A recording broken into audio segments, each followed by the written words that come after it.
ഞാൻ ചോറ് വിളമ്പിയിട്ടാ. ദേ വീട്ടിൽ പറിച്ച ചീര, പിന്നെ ചീരച്ചേമ്പില്ലേ അത്, പിന്നെ ചെമ്മീൻ, പിന്നെ അതേ മോൻ നച്ചരെ ആ മീനെ പിടിച്ചിട്ട് വന്നായിരുന്നേ, അത് കറി വെച്ചു. പിന്നെ ചെറുചേമ്പില്ലേ ഇന്നലെ ഞാൻ പറിച്ച ആ ചേമ്പ് മോര് കാച്ചി.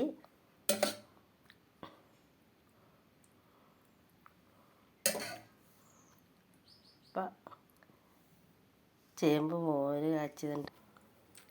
അകത്തി ചീരയുടെ പൂവും മുട്ടയും കൂടി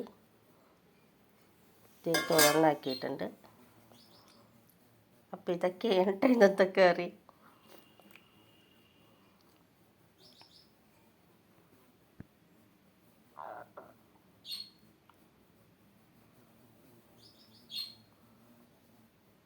അപ്പം ഞാൻ ഊണ് കഴിക്കാൻ പോവുകയാണ്.